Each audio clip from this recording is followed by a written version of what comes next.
Hey everybody, I've got a new video for you guys today. We're going to look at a game on Steam Early Access called Squad. But before we dive into it, I have two things to say. One, this is a sponsored video by Chrono.gg, a website that sells video games like most other video game selling websites. However, there is one catch. They sell one different game every day at record low prices, or as close as they can possibly get. And on Saturday, February 10th, they plan on selling Squad for 55% off the retail price. So $30, probably get it for what, $14, $15 around there? And that ties in nicely to the second thing I was going to tell you guys, that this video marks the beginning of a new series that I'm going to do on my channel alongside my normal Worth Your Time and Worth Your Dime reviews. This series is going to be called Fun in the First Hour. So then what exactly is Squad all about? Is it another Battle Royale title? Or another team shooter? Well, yeah, it's closer to a team shooter than anything. And it's also a pretty realistic shooter. I would say in between that of Escape from Tarkov and PUBG.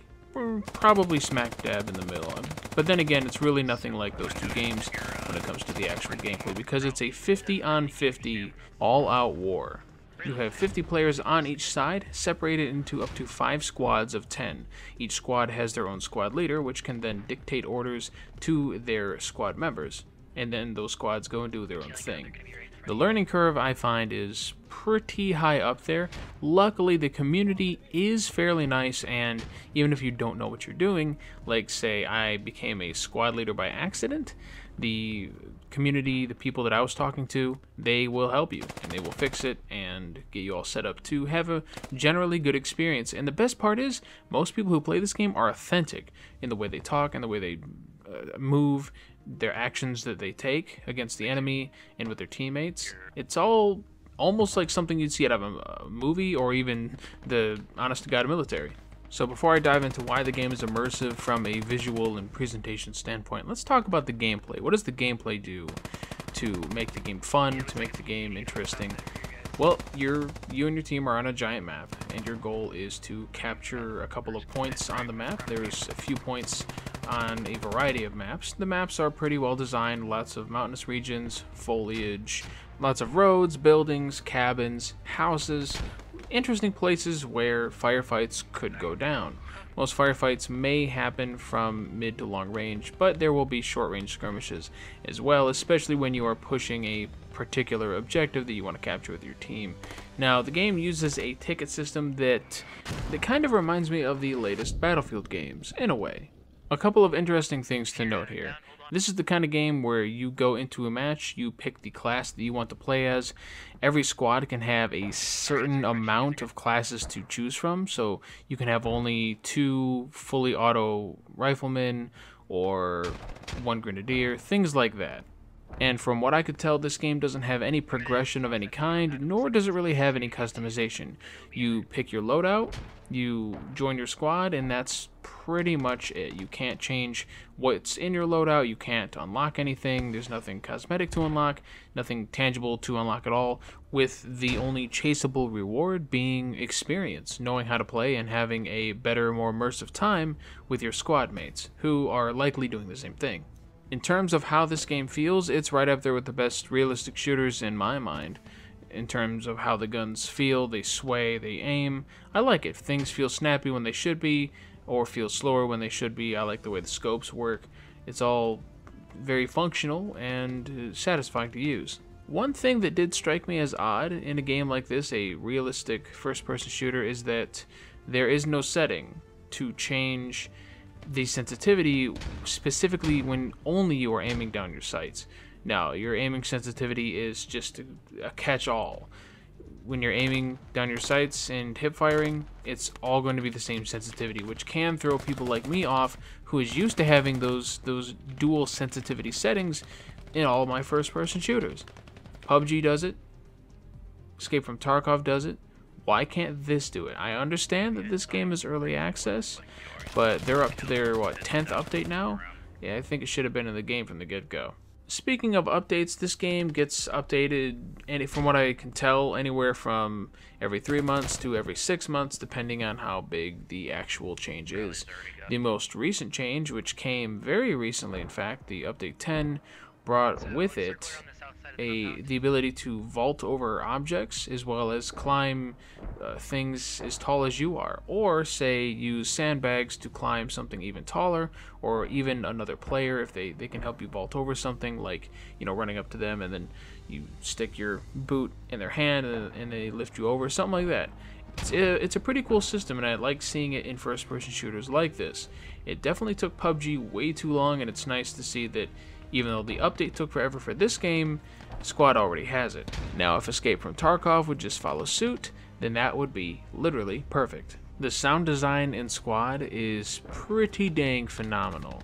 When it comes to hearing gunshots in the distance or vehicles, you have a pretty good idea of where they are and where they are coming from, and even how far they are away, once you get used to it, of course.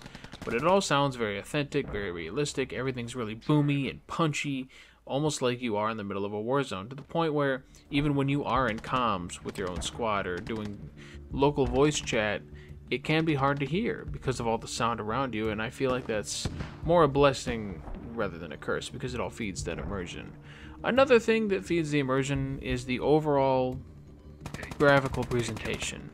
Now, I took a little pause there because it's not perfect.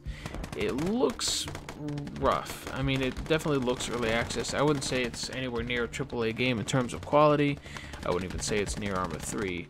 It does seem to be lacking in some graphical areas. It doesn't sink you in as much as it could, but it does get the job done.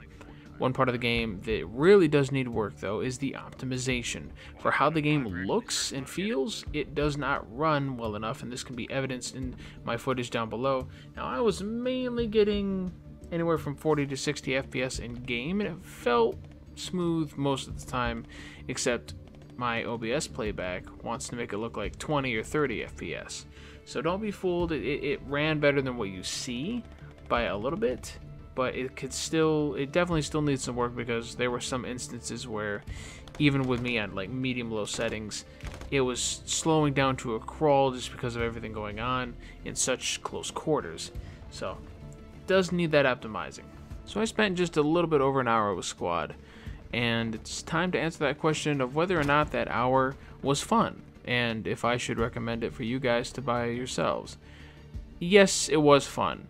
I don't think it's for everybody, though. If you're the kind of person that needs progression, that needs something to chase after, regardless of how good or great the actual gameplay experience is, if you need more than that, yeah, then this game right now probably isn't for you.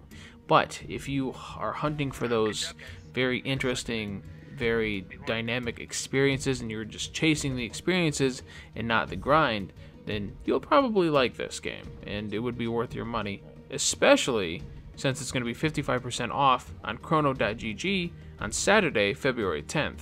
So if you are going to buy it, then I will have a link down below that you can click on and purchase it through that link, and that way it helps me out too. I'll get a little bit of the cut. If not this game, then hey, check back another day. They're selling a new game every single day at close to record low prices, so it's often worth checking up on. Plus, if you do check up on the website every day and click the coin icon next to the buy the game button, then you will actually get free coins as well as a loyalty reward for staying on there for every certain amount of consecutive days. Doing this will allow you to spend these coins on getting free game keys on previous games that had been featured. In my opinion, the site itself definitely worthwhile using, and I'm not even saying that as someone who's being sponsored by them. It's legitimately a pretty dang good site. Now, will I probably do a full review on Squad? Maybe later on when it's more polished, or maybe when it introduces some kind of customization or progression down the road. For now, I'm happy enough doing this fun in the first hour video for it and going from there. Let me know what you think in the comments down below about Squad. Are you going to pick it up? Are you going to try it? Let me know your thoughts when you go to take a look at it. I'd like to hear your opinion and compare them with mine. We'll have a little discussion about that. If you did enjoy the video, though, you know what buttons down below to press to make me happy as a YouTuber, and I thank you for that. Don't stop gaming, people, and I will catch you next time.